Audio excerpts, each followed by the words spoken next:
Have you ever felt like you're just caught in a loop with your language learning? Maybe you understand English on paper, but actually speaking, having a real conversation, it just feels like this impossible climb. Perhaps you've hit that plateau where, yeah, you get the concepts, but trying to get the words out fluidly, it's a struggle. If that sounds familiar, well, you're definitely not alone. That feeling, that communication barrier, knowing the words, but just not being able to grab them quickly enough, it's really common and, frankly, pretty frustrating for learners everywhere. Today we're doing a deep dive into, well, an absolutely extraordinary true story. It's a journey of this profound transformation. It took one person from kind of fumbling with basic sentences to speaking English, like remarkably fluently. And get this, in just 5 months. So our mission here for you, our listener, is to really meticulously pull apart and distill the exact step-by-step strategies, the how-tos, right? That made this seemingly impossible thing actually happen. We want to arm you with those actionable insights so you can genuinely accelerate your own English journey. Figure out how to improve your English in a practical way. Yeah. And what's really compelling about the source material we're digging into today, it isn't just that it's a powerful story of success, although it definitely is that. It's more like a meticulously documented, really actionable blueprint. And it directly challenges a lot of the conventional wisdom, maybe even some ineffective assumptions we tend to hold about how languages are best learned. This isn't just theory. It's a practical pathway, proven by this guy, for how to fundamentally improve your English, especially when it comes to, actually speaking it. Right. We've gone deep into this really compelling personal account from a young software engineer named Jake. He's originally from Brazil. And his journey, it's laid bare on the YouTube channel English Avenue 24/7. His story, it's not just inspiring, it's like a goldmine of practical wisdom. It really shows how he kind of cracked the code of English fluency entirely on his own terms. And it offers some pretty surprising lessons for anyone looking to truly master the language. So Jake's incredible story, it doesn't kick off with some sudden flash of inspiration. No, it starts with a really humbling, even crushing failure. He was passionate about coding, genuinely great at it. And like so many ambitious tech people around the world, he had this big dream, working for a major international tech company, specifically in the US. He'd poured years, literally years, into mastering complex programming languages, building cool projects, and just picturing this future where his tech skills would open all these doors. A new life, a new continent. And that aspiration, it really resonates, doesn't it? It speaks to that universal drive, that pursuit of professional fulfillment and wanting opportunities that can just completely change your life and career path. For Jake, his really impressive mastery of software development, that was, he thought, the ultimate key to unlocking these dreams. But, well, he was about to discover another lock, wasn't he? A really critical one that he hadn't maybe fully recognized until it slammed shut right in his face. Exactly. So after all that hard work, that unwavering dedication, the email finally arrives, the big one. Congratulations, you are selected for an interview. You can just imagine the feeling, right? The sheer euphoria Jake must have felt. He said he was ecstatic, instantly picturing himself in this new culture, earning a great salary, working with the best people. This was it, the culmination of everything he'd worked for, the very edge of his dream. And that anticipation, leading up to such a high-stakes moment, especially one that promises to completely redefine your future. It just creates this immense psychological pressure cooker. For Jake, it wasn't just another interview. It was the edge of his dream, right? A single moment where years of relentless effort were about to face the ultimate test. Make or break. That emotional weight, that alone would be a powerful catalyst for what came next. But then came the actual Zoom interview. And the details Jake shares, they're honestly harrowing. 3 interviewers, all native English speakers. He remembers their voices sounding like someone had just pressed fast forward. Just a blur of sound he couldn't grasp. He immediately felt his words, I could not understand anything. Just imagine that terrifying scenario. You've prepped for every technical question, you know your stuff inside out, but the very language being used becomes this insurmountable wall. It's like having this brilliant mind just trapped inside a silent bubble. It's awful. Yeah, that immediate cognitive overload, the inability to process that rapid natural native speech in real time. That's an incredibly common and profoundly frustrating experience for so many language learners. It really highlights the huge gap between, say, a theoretical academic understanding of English, maybe reading or grammar drills, and the lightning-fast processing needed for actual fluent, spontaneous conversation. His brain just wasn't trained for that level of speed and agility, not yet. So the first question finally comes. Jake, can you tell us a bit about yourself and your experience in software development? And he describes this immediate, just overwhelming panic setting in. The irony was just devastating. He knew the answer perfectly in his head. Every project, every line of code, his passion, his skills, it was all right there, perfectly mapped out. But as he tried to actually say it, the words just did not come out. He stumbled, producing this jumbled mess. Yes, I am software. I do coding. Many projects good. I am very good. Just a stark, painful contrast to the brilliant, capable coder he knew he was. That feeling of being completely unable to express your true self, your actual abilities, it must have been crushing. And this moment, it raises a really important question for all of us, doesn't it? How often do we, maybe as individuals, maybe in companies, how often do we accidentally underestimate the absolutely foundational role of effective communication? Jake's story just powerfully shows how a skill often seen as soft, like language proficiency, can actually be the ultimate gatekeeper. It determines your access to opportunities, to dreams, even just the ability to simply convey your basic competence regardless of your talent. His brain's failure to retrieve and articulate in English right then, that was the critical bottleneck. Yeah, the aftermath, as Jake tells it, was just brutal. The silence afterwards felt like a knife in my stomach. They asked another question, and again, he just couldn't respond properly. Then came the polite, but, decisive dismissal. All right, Jake, thank you for your time. He understood immediately, unequivocally. I knew what that meant. I had failed.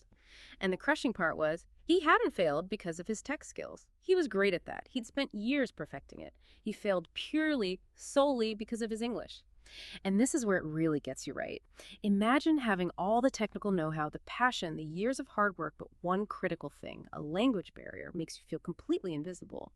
That's exactly what English felt like for Jake in that moment. It wasn't just losing a job opportunity. It felt like losing the whole future he built up in his mind. And that visceral moment, that undeniable stark realization, that served as an incredibly powerful catalyst for Jake. It fundamentally shifted how he saw English. It wasn't just an academic subject anymore, or even just a nice-to-have skill. It became an absolutely indispensable tool for unlocking his entire potential. Many learners kind of intellectually get that English is important, but very few experience such a raw, undeniable confirmation of its profound, life-altering power, like Jake did right there. That raw emotional impact. That's what fueled his intense, rapid progress later on. The emotions that just surged through him after that failure. Intense, personal, ashamed, embarrassed, angry at myself. He talks really candidly about how for years he'd sort of rationalized it away. Told himself, I don't need English. I'll just be good at my job and that'll be enough. It was kind of self-deception, right? A comfortable story to avoid tackling this hard, intimidating skill. But the truth was now just painfully obvious. Without English, I was invisible. And that very night, hit hard by the pain and the undeniable clarity of it all, he made a life-changing decision. A vow. That night I made a decision. I would learn English and I would learn it fast. Yeah, putting this in a broader context, Jake's profound psychological shift here is absolutely critical to understanding why he succeeded. He went from seeing English as maybe just another school subject to truly internalizing it as a practical, indispensable tool for transforming his life, for achieving his deepest goals. This deep intrinsic motivation, born from that significant emotional blow, it's almost always a much stronger, much more sustainable driver for accelerated learning than any, external pressure or vague goal. It wasn't just about learning, it was about reclaiming his future. And that deep why fundamentally shaped how he approached the whole learning process from then on. So what does this critical moment mean for you listening now? It shows that learning words or grammar rules is often just the surface level. For Jake, it became about unlocking everything, his potential, his career, his future. But here's the really crucial turning point in his strategy. He specifically, deliberately rejected the conventional path. Why? Because he'd already tried it. He'd paid for expensive online English classes about a year before, and that investment, it gave him almost nothing. And this is exactly where Jake's pragmatic analytical mind, the mind honed by software engineering, really comes into play. He didn't just passively accept the traditional ways. He approached language learning like an engineering problem. He had a hypothesis about how language should be learned for his specific goal fluency. He tested the common method, the online classes, found it clearly didn't work for him, and then crucially, he was willing to adapt, to pivot, and seek a completely different solution. And what were those classes like? The ones he found so ineffective. He remembers the teacher making him memorize vocabulary lists, do grammar exercises, and study boring rules. It's pretty familiar, doesn't it? Like a lot of our own experiences in traditional language classrooms. But the outcome was disappointing, almost predictable. After 3 months of that methodical, standard instruction, when he actually tried to have a conversation, I still could not speak. So his conclusion was firm, unequivocal. I knew that expensive classes were not the answer. He realized, crystal clear, he needed something different, something radically better. Specifically, a system that worked in real life, one that produced tangible, conversational results. And this realization directly pushed him to develop what he now calls his 5-month method. This insight just completely challenges a very common, deeply held assumption, right? We often just instinctively believe that more money spent on classes automatically means faster, better learning. It's an easy trap. But Jake's raw experience clearly shows there's another path, potentially way more effective. One rooted in real-world use, active engagement, personal adaptation. Not just passive absorbing and rote learning, it's a powerful lesson. And the intriguing part here is Jake's inherent analytical, pragmatic approach to this learning problem. He didn't just throw his hands up in frustration. No. He critically evaluated a traditional method, pinpointed exactly why it failed for his goal of speaking fluently, and then consciously went on a quest to find or build a more effective real-world system. This iterative, adaptive process, willing to experiment, rigorously check if it's working, and boldly change course if it's not. That's often the hallmark of rapid improvement in any complex skill, including, absolutely, how to dramatically improve your English. It's the difference between just following a curriculum and actively engineering your own success. Okay, so armed with this new determination and having decisively rejected those past ineffective methods, Jake started what he calls the first 15 days of his new approach. And his strategy for this initial phase, honestly, it was totally radical, counterintuitive. He saw that the biggest mistake beginners make is believing they just need more words. He admitted he'd fallen into that trap himself, thinking, if I learn 1,000 words, I will speak fluently. Right, and an important distinction emerges there, doesn't it? The difference between just passive vocabulary knowledge, like recognizing a word on a page, and true conversational fluency. Fluency isn't mainly about the sheer number of words you know in isolation. It's fundamentally about automaticity, that effortless speed and precision with which you can retrieve them, combine them creatively, and deploy them seamlessly in real-time talk. It's all about access and application, not just piling up words. Exactly. Drake found that out the hard way. He said, I already knew hundreds of words, yet I still could not speak. So in a move that just goes against almost all conventional wisdom, for the entire first 15 days, he deliberately did not study any new words. Zero. Instead, his absolute focus was on something he found much more powerful, simply learning how to use the words I already knew. Let's unpack this. This is completely backwards from what most of us are taught.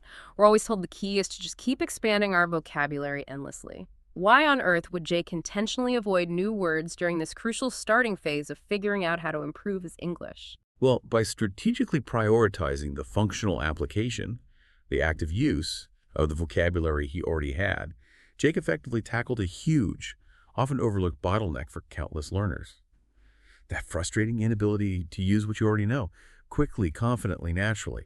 It's not just about loading data into memory. It's about diligently building and strengthening the actual neural pathways for active recall, rapid combination, seamless deployment.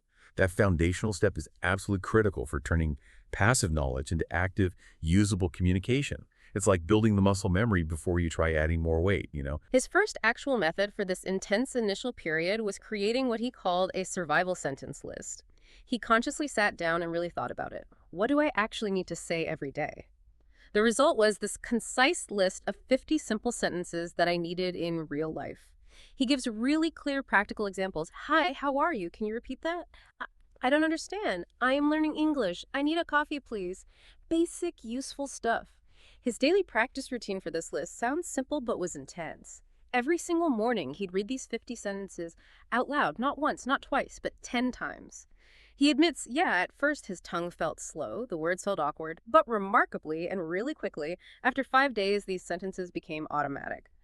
So this method is basically about building immediate functional muscle memory for those core high-frequency phrases, like a musician learning the basic chords and scales until they can play them without thinking, right? Before trying to compose a symphony. Exactly.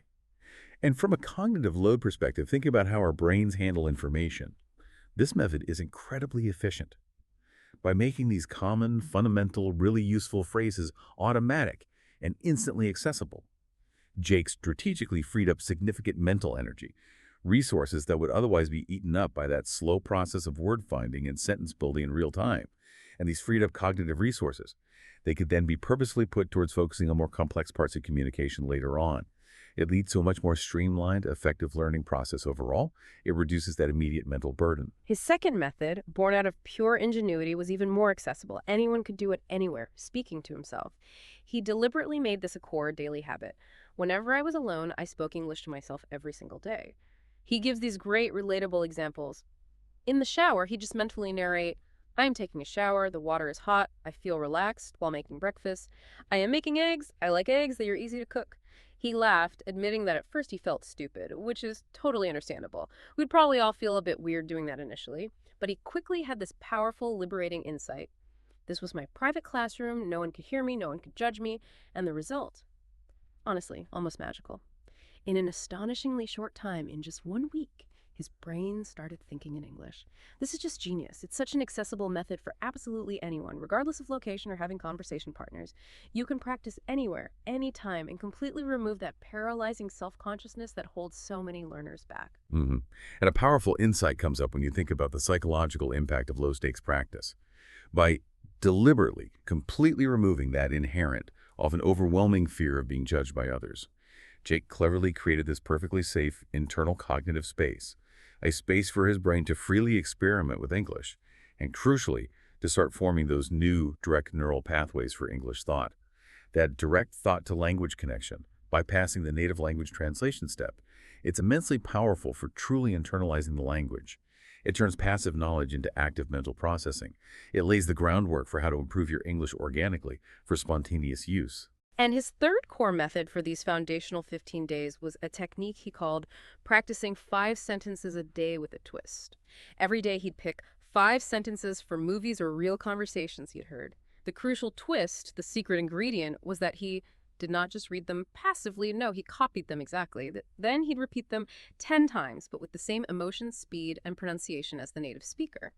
He specifically stressed that this meticulous practice helped me fix my accent and sound natural. So by the end of these first 15 days, Jake noticed this profound internal change. He stopped translating in my head. He could say basic sentences without thinking, and he just felt more confident. He noted, though, with typical understatement, but this was just the beginning. So this technique isn't just about what you say, it's fundamentally about how you say it. It's mastering the rhythm, the intonation, the natural feel of the language right from the start. Yeah, this brings up a really critical point about the holistic nature of effective communication. Pronunciation, intonation, speech rhythm, basically, prosody, the music and flow of the language, how your voice goes up for a question. These things are frequently overlooked in traditional language classes. Yet they are absolutely crucial for both being understood easily and for sounding genuinely natural, like a native or near-native speaker. Jake's method cleverly integrates these vital elements right from the beginning, pushing him beyond just recognizing words into authentic linguistic performance. That active mimicry trains both the voice and the ear at the same time. Okay, so after those intense first 15 days, Jake had successfully built that essential muscle memory for basic sentences. He was speaking more confidently, at least to himself, and his brain was really starting to think directly in English. But, being the pragmatist he is, he knew instinctively this wasn't the end goal. He wasn't aiming for just survival phrases. He craved real conversations, the ability to understand native speakers without translating in my head, and ultimately to speak fluently. This is really where the rubber meets the road in his accelerated journey. So with that clear goal in mind, he carefully crafted a new plan that he truly believed would change everything. A plan he confidently says will help you, listening now, improve faster than you ever thought possible. And that precise transition point, it's absolutely critical. It often marks a major hurdle for many language learners. A lot of people get comfortable, but kind of stuck. At that basic sentences stage, they feel unable to break through to really fluid, dynamic conversation. Jay's sharp self-awareness, knowing that this functional but limited level wasn't enough for his big goal of fluency, that's what pushed him to develop and rigorously adopt more complex iterative strategies. Strategies designed specifically for sustained, rapid progress.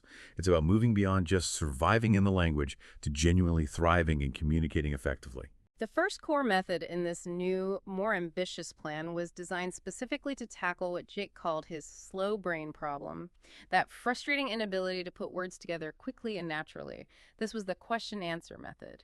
He needed a systematic way to make speaking feel natural, spontaneous, without that slow mental translation. The mechanics are deceptively simple, but really powerful. First, he'd ask himself a straightforward question in English. Second, he'd answer it immediately, consciously, without thinking too much, forcing a quick response. Third, and this is critical, he'd repeat the process with different answers, progressively adding more and more details with each go-around. From a cognitive processing viewpoint, this method is remarkably effective because it actively cultivates spontaneity, and it significantly enhances your ability to expand on a thought directly within the target language, within English. By forcing those immediate responses and banning progressive detail, it cleverly bypasses that detrimental mental translation layer that slows so many learners down. Instead, it systematically trains a direct automatic link between the thought itself and its English expression. That's a true hallmark of genuinely fluent speakers. It essentially trains the brain to think and speak simultaneously, building that linguistic agility. Let's dig into his examples, because they perfectly show this powerful progression. For the question, "What did you do today?" his first answer was simple, direct. "I worked." Then he intentionally pushed himself. "I worked on my project," building on that. "I worked on my project for 3 hours," expanding further. "I worked on my project for 3 hours, then I took a break." And finally, for that round, "I worked on my project for 3 hours, then I took a break and had some coffee." Every single time he answered, he deliberately forced himself to add more details.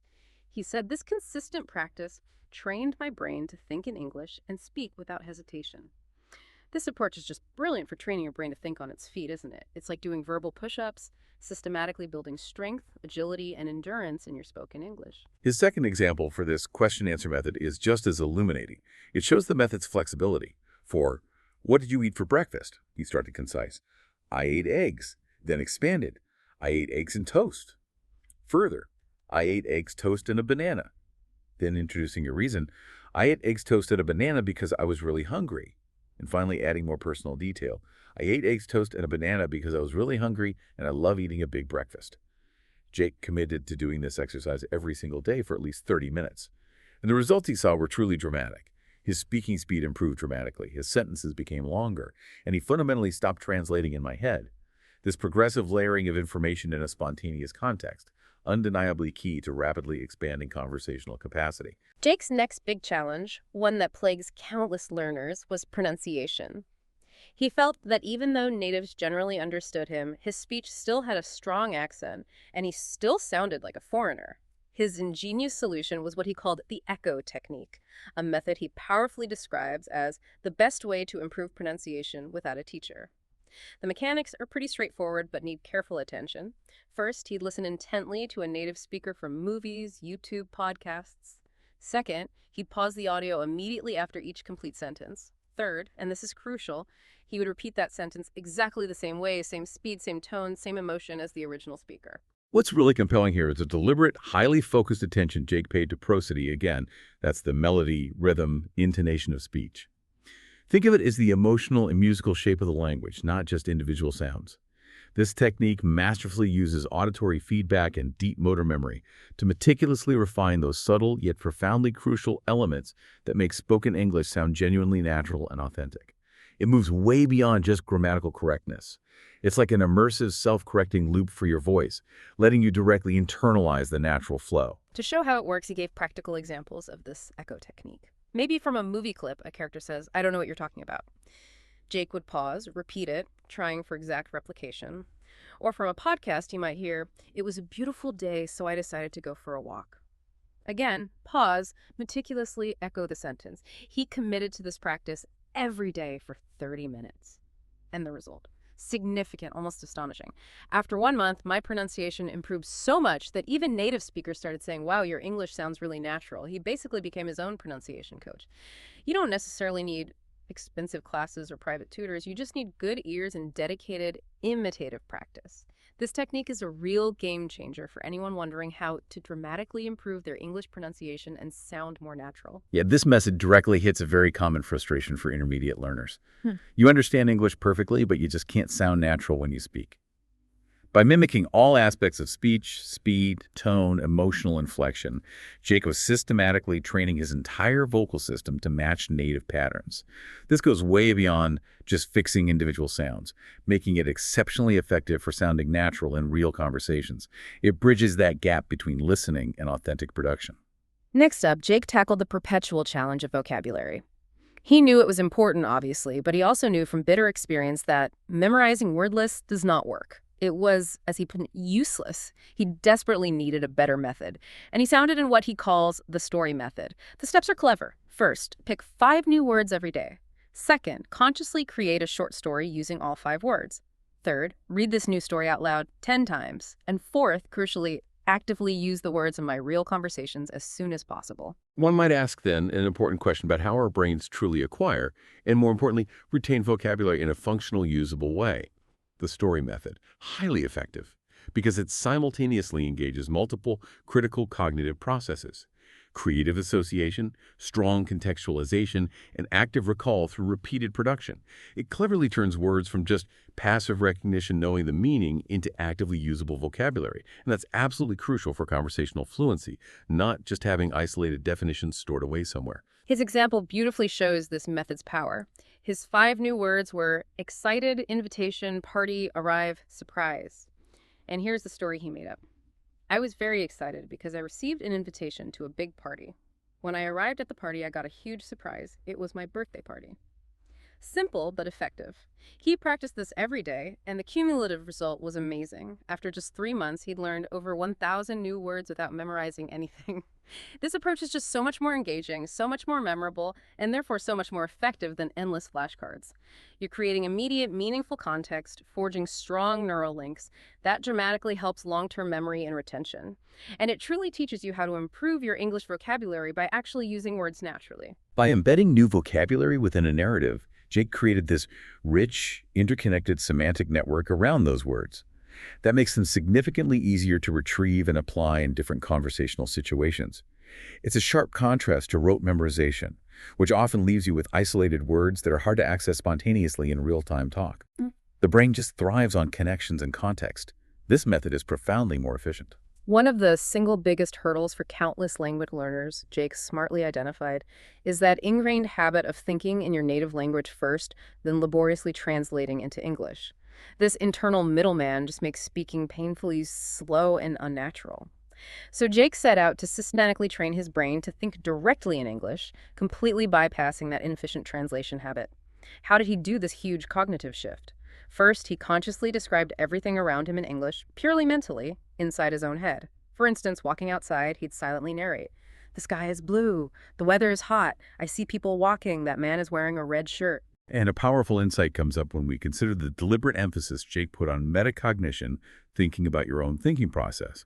By consciously, consistently shifting his internal monologue and, as we'll hear, his writing directly to English, Jake was rapidly speeding up the development of an English-first mental framework. This is a highly sophisticated cognitive shift, really a hallmark of approaching near-native proficiency. It builds that direct linguistic connection right inside the brain. Second, he regularly asked himself questions and answered in English. A simple but incredibly effective example he shared. What am I doing right now? I am sitting in a chair, drinking coffee, and writing in my notebook. Just narrating his present moment. And third, he meticulously wrote his daily journal in English. Every single night, he committed to writing about his day in English. He started, understandably, with simple sentences, but he reported that after 1 month, my writing became more natural. The truly amazing, almost magical result of all this consistent practice. After a few weeks, he noticed something amazing. I was no longer translating. English words came naturally into my mind. So he was essentially rewiring his brain to operate directly in English, completely ditching that inefficient middleman of translation. That truly is a huge leap in how to dramatically improve your English fluency and speed. Yeah, this internal self-talk and disciplined writing practice strategically cultivate what language acquisition folks call comprehensible output, producing language that's meaningful and understandable but in a low-stress, self-contained way. It provides constant, active engagement with the language, systematically turning passive input into active, spontaneous production. And that solidifies those critical neural pathways for direct English expression. And finally, a simple but profoundly powerful rule Jake rigorously implemented, one that often separates the rapid progressors from those who get stuck. Every day I had to speak English for at least 2 hours, no excuses. This wasn't just about knowing smart methods. It was about the gritty, unglamorous, but absolutely crucial discipline of showing up and actively engaging every single day without fail. He cleverly adapted for consistency. If he had no one to talk to, he just talked to myself, using that earlier strategy. If he didn't have time, he folded English speaking into daily tasks, talking while cooking, cleaning, walking. His internal motivation for this unwavering discipline was potent, personal. If he felt lazy, he'd powerfully remind himself, English is my future, I cannot quit. This truly is the bedrock discipline piece, isn't it? That sheer, consistent commitment. Mm-hmm. Putting this in the broader picture of mastering any skill, this 2-hour rule perfectly exemplifies the principle of deliberate practice. It goes way beyond mere passive exposure to English. It's about active, consistent, sustained output, even and especially when it's inconvenient or hard. The sheer volume of focused, purposeful practice, like Jake rigorously demonstrated, is often the single biggest differentiator in achieving rapid, profound skill acquisition. This is central to understanding how to dramatically improve your English in a short time. It's about disciplined, active engagement, day in and day out. Okay, so as Jake continued on this relentless path, he entered a new phase of his learning. He'd successfully built that consistent habit of listening and repeating and was speaking with noticeably more fluency. But ever the pragmatist, he now felt this strong urge to push himself even further, to really refine his English to a higher level. He recognized something really important. Just listening and speaking wouldn't be enough if I didn't understand the grammar and structure of English properly. He specifically said he didn't want to make mistakes that could confuse people, and he definitely wanted to sound more natural, more authentic. So he built this strong, functional base. He was speaking more fluently, but now he was really craving accuracy, the subtle nuances, the idiomatic phrases that truly separate good English from genuinely natural, effortless English. And that specific transition point, it's absolutely critical. It marks the frontier for truly advanced language learners. Initial fluency, often, and rightly so, prioritizes just getting the message across, even with occasional errors. But the next level in language mastery invariably involves accuracy, using idioms naturally, and having a deeper, more intuitive grasp of complex linguistic structures. Jake's journey vividly shows this progressive understanding of what fluency really means in full. It's about refining the mechanics and the artistry once the basic conversational flow is solid. His method for kind of deconstructing native grammar and understanding its real structure was pretty unique, very self-directed. He started observing the way native speakers structured their sentences. Every single time he heard a sentence, he didn't just repeat it automatically. Instead, he deliberately asked himself, why is the sentence structured like this? He became analytical about it. He gives a really insightful example. He'd hear people say, I have been learning English for 5 months. But in school, the way he'd learned it was, I am learning English for 5 months. This clear difference led to his first big realization. The English we learn in school is often different from the English people actually speak. A huge insight. So, driven by this, he actively started researching the differences. He learned about tenses in real-life use, really questioning when do people use the present perfect tense and why do they say, I have been learning instead of I am learning. He discovered that small details like these made a huge difference in sounding natural. He actively wrote down common sentence structures and tried using them in my daily practice. Right. Let's explore this. He essentially became a linguistic detective, didn't he? Meticulously analyzing how the language actually works in natural conversation and writing, rather than just accepting how a textbook says it should work. This is a profound shift in how to genuinely improve your English grammar for real life. Yeah, what's really fascinating here is Jake's deliberate conscious shift from prescriptive grammar learning, predefined, often rigid rules, to descriptive grammar. That's observing and internalizing patterns directly from authentic real-world use. This empirical observational approach to grammar lets learners absorb complex linguistic structures much more implicitly, more intuitively, from natural speech. And that's often far more effective for practical communicative fluency than just rote memorizing isolated rules. It helps you develop an intuitive sense of what sounds right, making correctness feel natural rather than like following a checklist. And then, the perennial challenge for almost every English learner. Prepositions. Ah, yes. The bane of every English learner's existence, right? They are notoriously tricky, often seem to defy simple logic. Jake recognized them as one of his biggest challenges, precisely because they're confusing, seem arbitrary. He cited examples like, on the bus, but in the car, why? And at night, but in the morning, why? We've all been there. His pragmatic method for tackling these tricky little words was straightforward. He kept a small notebook and wrote down confusing prepositions with examples. Whenever he felt unsure, he searched for answers online or listened intently to how native speakers use them in context. It was a disciplined, self-directed way to handle a common sticking point. Absolutely. And placing this in the bigger picture of language acquisition, prepositions are a classic example of idiomatic language. They frequently defy simple, universal rules. They're almost always best learned through massive exposure to real-world usage and then recognizing the patterns, exactly as Jake did. Rote memorization of preposition rules, often profoundly ineffective. Contextual learning, where you encounter and understand the preposition within a whole phrase or sentence, that's absolutely key for true mastery. To further sharpen his writing skills, Jake took his daily diary practice up a notch. Initially, his entries were, understandably, simple sentences, like he described. Today I went to work, I was tired, I ate pizza, it was good. Basic stuff. But his new ambitious goal was to actively ask himself, how do native speakers write? To figure this out, he systematically read blogs, books, and news articles with a really keen analytical eye.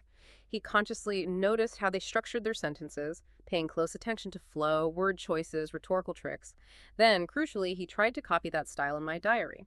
So he moved beyond just writing to get basic facts down. He was actively writing to master the nuanced art of expression, like a budding author refining their craft. This beautifully shows how to improve your English writing beyond just basics into sophisticated expression. Yeah, and this brings up a crucial point about the nature of active reading.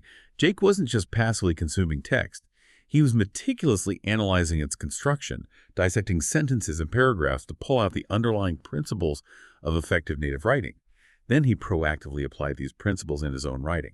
It exemplifies a powerful meta-learning approach, learning how to learn, that profoundly speeds up skill development in various areas, not just writing.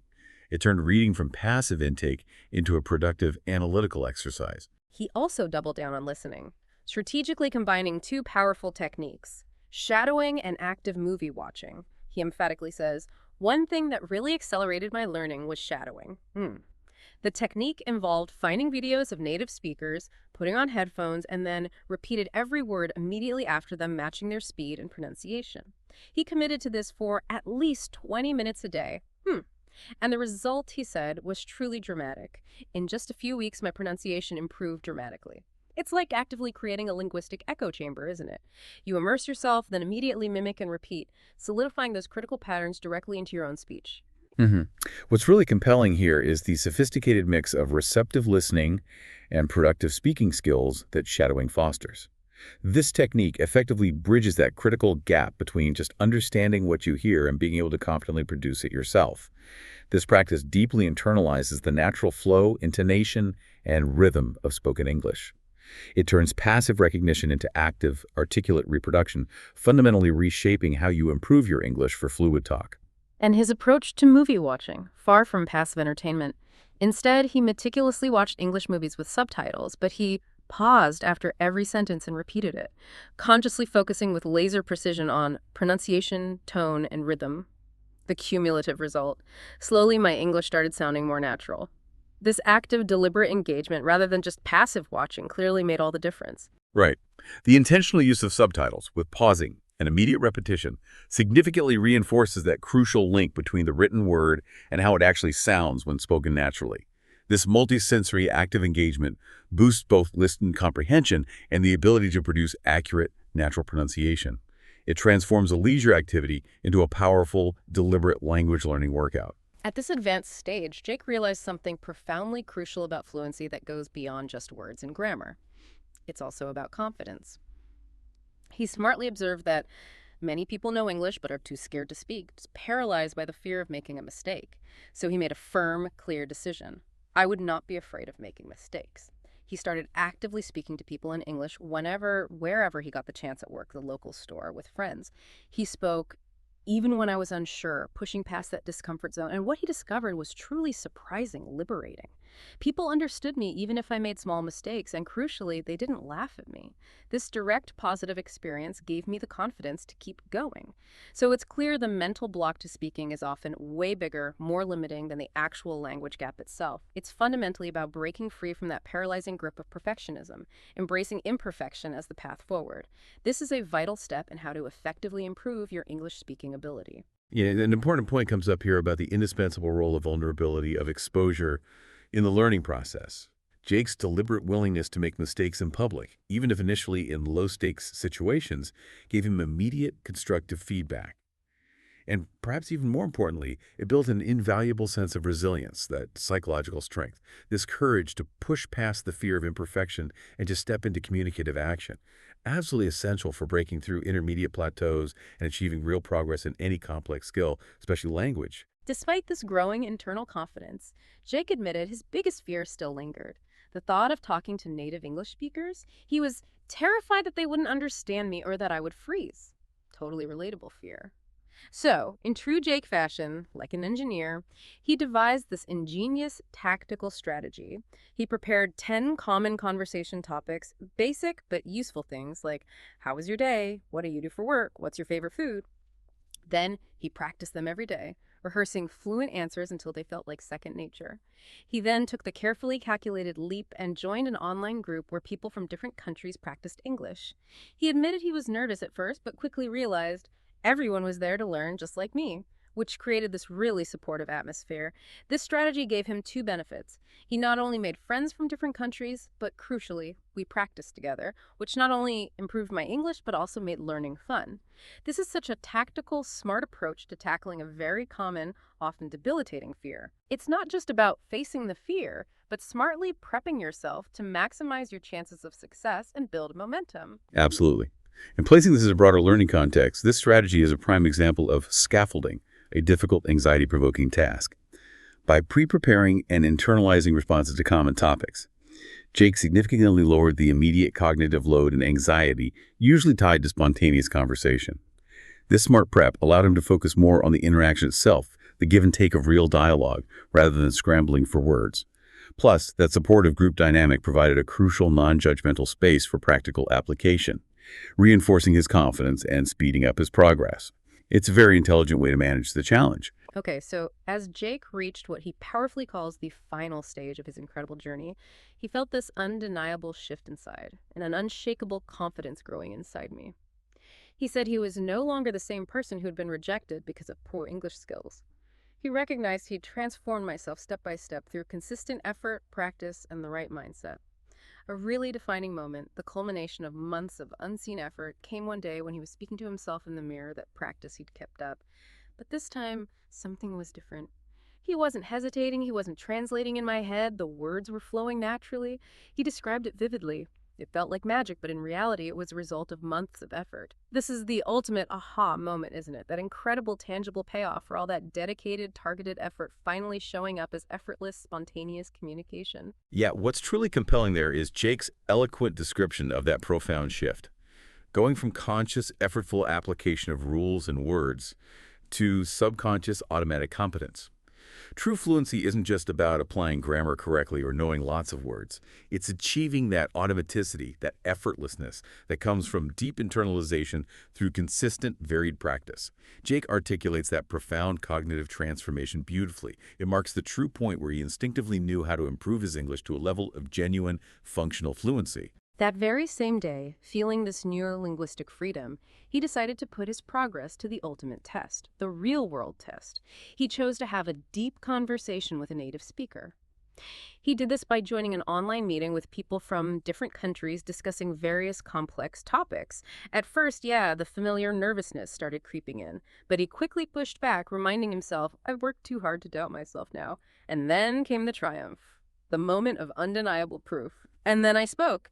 The words came out clearly, confidently. I didn't struggle to find the right words. I understood what others were saying without feeling lost.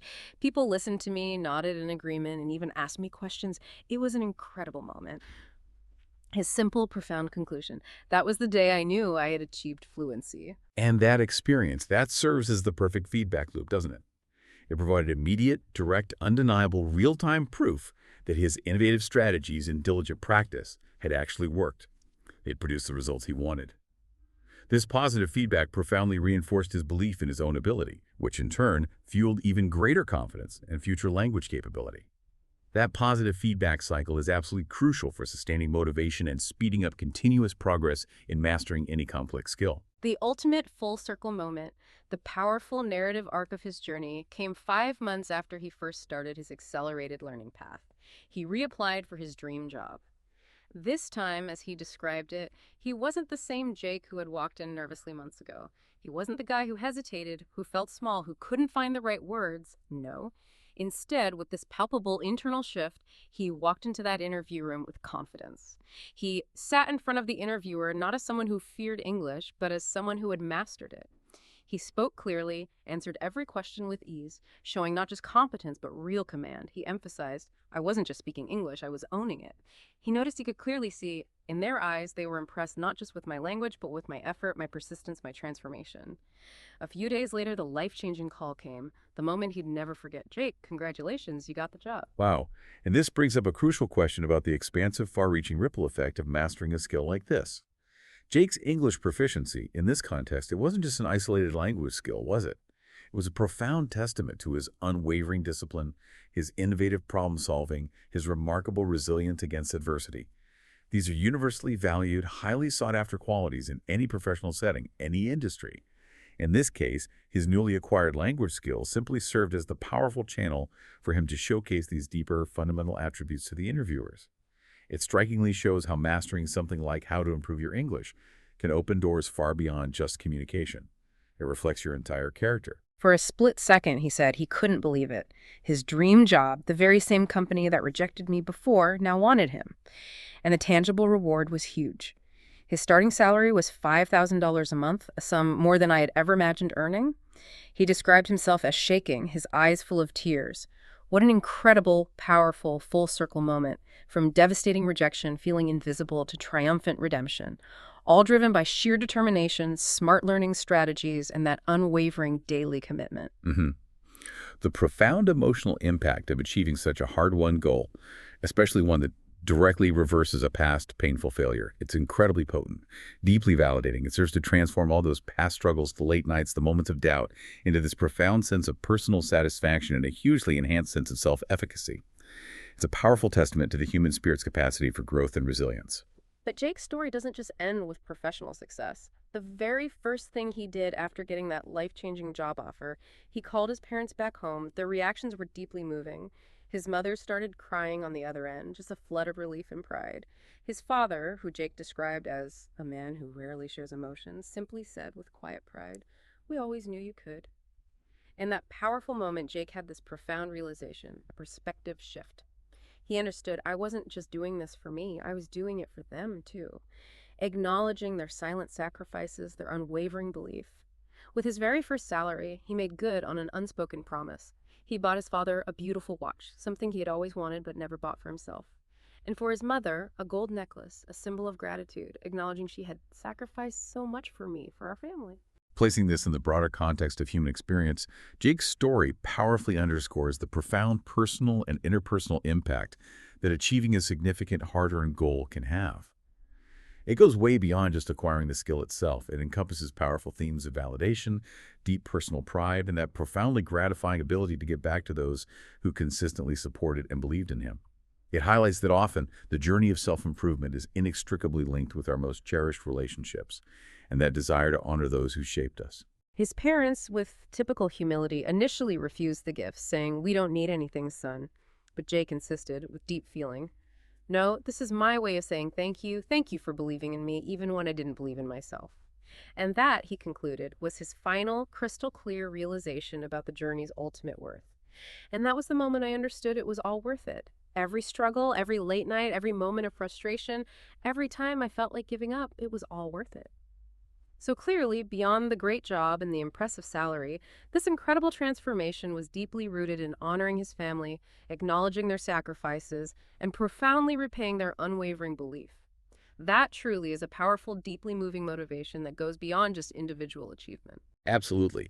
That profound connection to family, that sense of gratitude, it provides a much deeper and ultimately more sustainable source of motivation than just personal gain. It elevates the individual achievement into a shared victory. It reinforces the intrinsic value of persistence and underscores how interconnected our personal goals are with the support systems that often make them possible. It's a testament to the enduring power of family bonds in fueling our ambitions. Okay, so Jake, having walked this extraordinary path himself, He meticulously distilled his incredible journey down into 7 universal lessons, offering a clear, actionable blueprint for anyone earnestly wondering how to genuinely improve their English. These aren't just abstract ideas, they are the hard-won wisdom from his lived experience. Lesson 1. Mindset is everything. Jake observed that a fundamental reason most people fail to learn English is profoundly simple. Because they believe they can't. He candidly admitted, I used to think the same way. But the pivotal shift, the almost miraculous change came the moment I changed my mindset, everything changed. He consciously reprogrammed his internal self-talk, telling himself, English is not difficult, I can learn it just like any other skill. His powerful internal mantra shifted. He stopped saying I am bad at English and started saying I am improving every day. The guiding principle he adopted was clear. If you think you can't do it, you won't. But if you believe you can, you will find a way. Let's unpack this. This speaks to the incredible, almost magical power of self-talk and unwavering belief. It really is the foundational engine that drives and sustains every other action and outcome. All right. It sets the essential stage for how to dramatically improve your English. Yeah, what's truly compelling here is the absolute foundational nature of mindset. Before any specific technique, any clever strategy, any external resource can really start to work effectively, that deep-seated, unshakable belief in your own inherent capability to achieve the goal, that has to be firmly established, internalized. This principle isn't unique to language learning. It's a consistent universal thread woven through mastery in countless disciplines, from sports to business. It effectively unlocks your potential from within, turning something that feels impossible into a tangible challenge you can tackle. Lesson 2.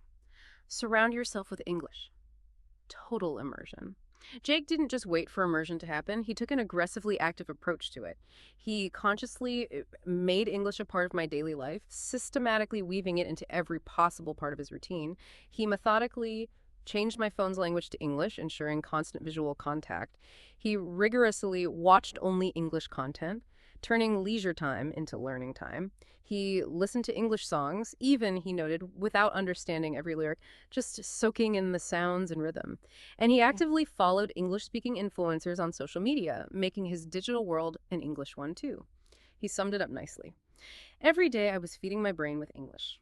Furthermore, he consciously made sure to speak and think in English whenever I looked at an object, mentally naming it and describing it in English. Like, if I saw a car, I would say, that's a blue car, it's moving fast. And the natural, almost effortless outcome of this constant feeding. Small things like this help me build my vocabulary naturally. This describes a self-engineered, total immersion, even without physically being in an English-speaking country. It's about consciously building your own vibrant English bubble wherever you are. And an important point comes up here about the crucial difference between just passive exposure and active immersion. Jake didn't just passively consume stuff. He actively, systematically engaged with the English around him.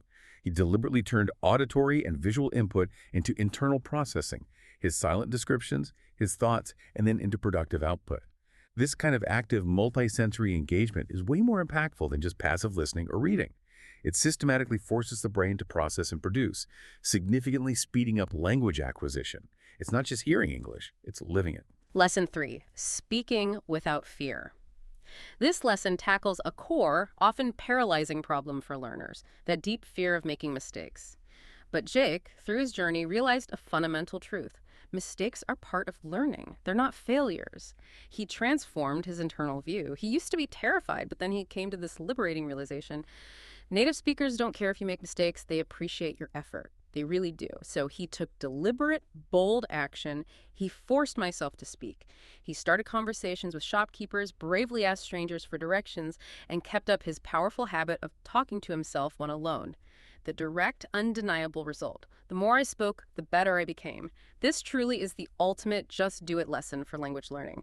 Don't wait for some imaginary perfection. Start speaking from day one with whatever you've got. This is a pivotal, non-negotiable step on how to truly improve your English-speaking confidence and fluency. Right.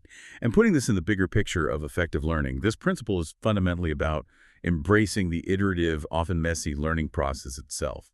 Mistakes should never be seen as personal failures. Rather, they're invaluable data points, critical feedback for growth, the courage to actively overcome that fear of imperfection, to willingly step into communicative action, absolutely crucial for pushing past intermediate plateaus and achieving genuine, sustained progress in any complex skill, especially one as inherently social as language. Lesson 4. Active listening and shadowing. Jake powerfully emphasized that listening is just as important as speaking, recognizing that input and output feed each other. His method for actively training his ears was to consistently train my ears to understand spoken English by listening to English podcasts, audiobooks, and conversations. But his crucial addition, the piece that turned passive listening into active learning, was that he didn't just listen passively, he specifically practiced shadowing. And how shadowing works, as we discussed, is by diligently listening to a sentence and repeating it, immediately mimicking the pronunciation and rhythm. The direct benefit he felt. This helped me improve my accent and fluency. This lesson reiterates and powerfully reinforces a technique that's clearly a game changer. It's not just about hearing the language, it's about actively echoing it, internalizing its natural rhythm, and making the language truly your own through the physical act of production. Yeah, what's truly compelling here is the intelligent, highly effective synthesis of receptive listening and productive speaking skills that shadowing builds naturally. Shadowing creates this powerful direct bridge between understanding what you hear and being able to fluently produce it yourself. This consistent practice effectively reinforces and refines those crucial neural pathways for natural idiomatic speech, moving learners far beyond just understanding to active, accurate, and authentic imitation. It's a direct route to truly mastering the sound and feel of spoken English. Lesson 5. Expanding vocabulary smartly in context. Jake identified a common problem he'd initially faced himself. He first tried memorizing long lists of words, but quickly realized that was useless, just inefficient and ineffective for real life.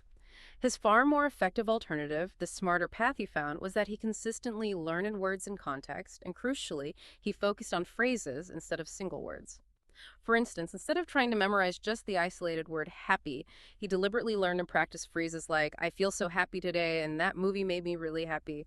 Much more useful, right? The powerful outcome of this contextual approach. Learning in context made it easier to remember and use words naturally. This lesson strongly confirms the wisdom of the story method we talked about. It's all about understanding how words live and function within whole sentences and real-world expressions, not as disconnected definitions. This is a far more effective, brain-friendly way for how to strategically improve your English vocabulary. And an important point comes up here about the critical role of semantic networks, associative learning, within the brain. Learning words embedded in rich, meaningful phrases creates far deeper, more interconnected memory traces than isolated words do. These stronger connections, in turn, make retrieving and applying those words significantly more efficient and rapid during real-time communication. It effectively builds this vibrant web of meaning around each new term, making it truly accessible when you actually need it. Lesson 6. Grammar without books. Natural acquisition. Here's another big insight that directly challenges traditional school methods. Jake's approach was different, refreshing. He didn't spend hours studying grammar books, laboriously memorizing rules in isolation. Instead, he learned grammar naturally by listening and speaking, by actively engaging with the language in its real-world context. His practical method for correction was simple, immediate.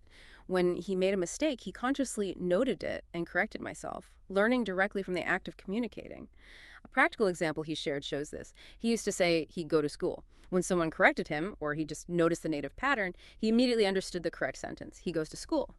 Simple correction, powerful learning. The guiding principle he discovered was potent. The best way to learn grammar is by using the language, not memorizing rules. It's fundamentally about learning by doing, by actively experiencing and internalizing the patterns of the language as they're used naturally, not through abstract rules. Yeah, and placing this in the broader context of second language acquisition theories, Jake's pragmatic approach aligns really strongly with models emphasizing both the input hypothesis and the interaction hypothesis. The input hypothesis, from Stephen Creation, suggests we learn best when we get language input that's just slightly beyond our current level. And the interaction hypothesis stresses that real-time communication, especially with chances to negotiate meaning and get feedback, really solidifies learning. So grammar is often most effectively absorbed implicitly, through meaningful communication and real-time application, rather than through explicit, decontextualized rule study. It fosters an organic, natural feel for linguistic structure. Lesson 7. Consistency over perfection. Jake smartly identified a very common but ultimately self-defeating mistake. Some people try to learn everything perfectly before they start speaking. That's a mistake. It just creates this huge, impossible barrier. Jake's direct counter to this was liberating. He didn't wait until I was perfect. He boldly started speaking from day one. Even when he only knew a few words, he used them. He just started. He made a simple yet non-negotiable rule for daily practice, a bedrock commitment: every day I will do something in English.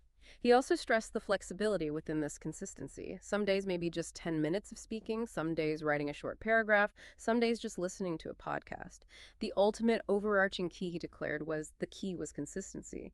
Even on days when I felt lazy, I still did something. His powerful concluder takeaway for you: listening is equally freeing. You don't need expensive classes, you don't need a perfect environment, you just need a strong desire and a commitment to practice every day. This is truly the bedrock principle, isn't it? The non-negotiable, essential ingredient for mastering any complex skill, not just language. What's truly compelling here is the profound emphasis Jake puts on sustainable, incremental practice. Consistency, even when it's just small amounts, 10 minutes on a lazy day, systematically builds indispensable momentum and establishes a powerful habit. This crucial consistency prevents burnout and ensures continuous cumulative progress over time. This consistent, manageable effort almost always beats sporadic, intense bursts of activity in the long run. It's about building that daily, unbreakable habit of active engagement that leads to incredible cumulative results, ultimately serving as the true, enduring answer to how to fundamentally improve your English over time. #outro. So, after this deep dive into Jake's truly remarkable journey, what does this all mean for you, our dedicated listener? Jake's incredible transformation, it isn't just his inspiring story, it's a meticulously detailed, eminently practical blueprint for how to unlock your own English fluency. His journey powerfully proves that with the right mindset, that positive belief, with consistent, disciplined effort, and a set of smart, real-world tested methods, genuine fluency in English isn't just some distant, intimidating possibility. It's an entirely achievable goal, even within a surprisingly short time frame. Jake's direct personal message to you, coming straight from his own experience, is profound and really empowering. If I can do it, you can do it too. It doesn't matter where you start. It doesn't matter how bad you think your English is. What matters is that you start today, right now. He really implores you with the conviction of someone who's been through it. Stop doubting yourself. Stop making excuses. Surround yourself with English. Speak, listen, read, write every single day. Make mistakes, learn from them, and relentlessly improve. Yeah, this entire deep dive really raises a profoundly important question for you, our listener, to deeply consider. Jake very poignantly highlights that the pain of discipline is temporary, but the pain of regret lasts forever. Given his remarkable tangible experience and the extraordinary results he got, what single, small, but consistently repeatable action will you choose to take today? Maybe adopting one of Jake's methods we discussed. An action that your future, more fluent self will undoubtedly thank you for, opening up new opportunities you can't even imagine right now. Imagine yourself just, say, 6 months from now, speaking English fluently, confidently, effortlessly.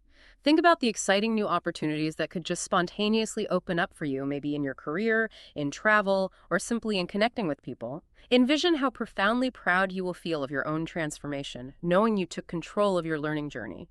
Your personal journey to fluency starts now. Which one of Jake's powerful, proven strategies will you commit to adopting first, to begin seeing those undeniable results in your own life?